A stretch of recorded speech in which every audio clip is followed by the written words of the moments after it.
warahmatullahi wabarakatuh. Hello everyone, let me introduce myself. My name is Antika Nilam Cahya. You can call me Antika. MPM 2241110. Here I will explain the material in the research methodology course. Asal dari kata empiris. Kata empiris itu mengacu pada pengumpulan data dengan menggunakan bukti yang dikumpulkan melalui observasi atau pengalaman dengan menggunakan instrumen ilmiah yang terkalibrasi. Semua asal muasal tersebut itu mempunyai satu kesamaan, yaitu ketergantungan observasi dan eksperimen untuk mengumpulkan data dan mengujinya hingga menghasilkan suatu kesimpulan. Jenis dan metodologi penelitian empiris.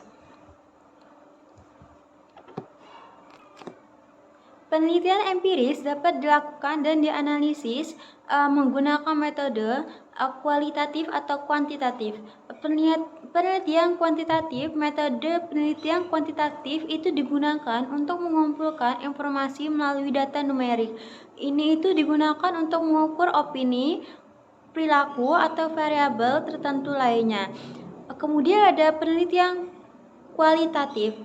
Metode penelitian kualitatif ini digunakan untuk mengumpulkan data numerik. Metode ini digunakan untuk menemukan makna, pendapat, atau alasan-alasan yang mendasari subjeknya. Metode-metode ini tidak terstruktur atau semi terstruktur.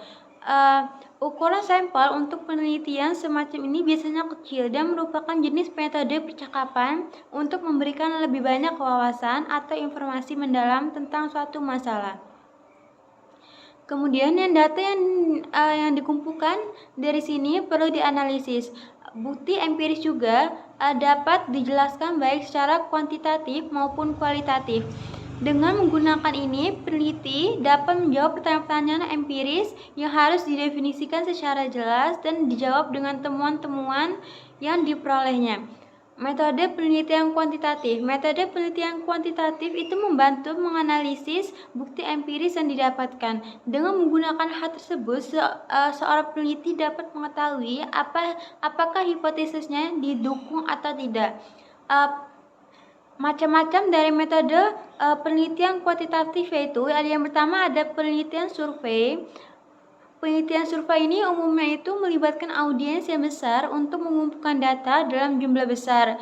Ini adalah metode kuantitatif yang memiliki serangkaian pertanyaan tertutup yang telah ditentukan sebelumnya dan cukup mudah dijawab.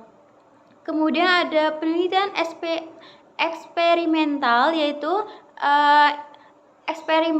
dalam penelitian eksperimental, eksperimen dilakukan dan hipotesi diuji dengan menciptakan situasi di mana salah satu variabel dimanipulasi.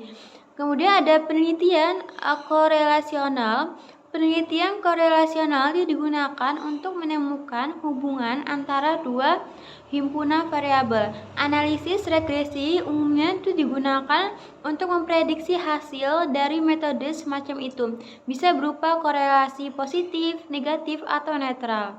Kemudian ada studi longitudinal. Studi longitudinal yaitu digunakan untuk memahami ciri-ciri atau perilaku subjek yang diamati setelah berulang kali menguji subjek tersebut selama periode waktu tertentu. Kemudian ada cross-sectional. Studi cross-sectional ada jenis metode observasional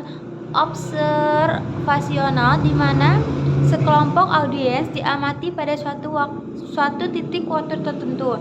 Dalam tipe ini, kumpulan orang dipilih dengan cara yang menggambarkan kesamaan semua variabel kecuali variabel yang diteliti.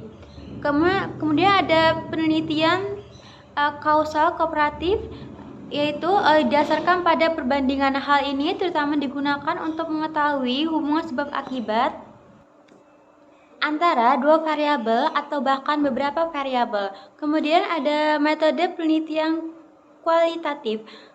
Beberapa pertanyaan penelitian perlu dijelaskan secara kualitatif karena metode kuantitatif tidak dapat diterapkan di sana. Dalam banyak kasus, diperlukan informasi yang mendalam atau seorang peneliti perlu mengamati perilaku khalayak sasaran sehingga hasil yang dibutuhkan itu berbentuk analisis deskriptif. Metodenya yang ada macam-macam metode. Yang pertama itu ada studi kasus. Metode studi kasus yaitu merupakan suatu metode untuk menyelidiki suatu permasalahan dalam konteks kehidupan nyata melalui kasus-kasus yang ada. Kemudian ada metode observasi, yaitu merupakan bagian dari penelitian etnografi yang juga digunakan untuk mengumpulkan bukti-bukti empiris.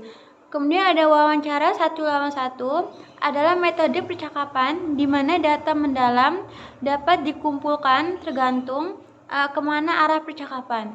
Kemudian ada kelompok fokus. Kelompok fokus ini digunakan ketika peneliti ingin menemukan jawaban atas pertanyaan mengapa, apa, dan bagaimana. Kemudian ada yang terakhir metodenya itu ada analisis teks. Metode analisis teks ini sedikit baru dibandingkan jenis lainnya. Metode seperti ini digunakan untuk menganalisis kehidupan sosial dengan melihat gambar atau kata-kata yang digunakan oleh individu. Thank you for listening and watching my video. If there is an error in my video, I apologize. Thank you very much. Wassalamualaikum warahmatullahi wabarakatuh.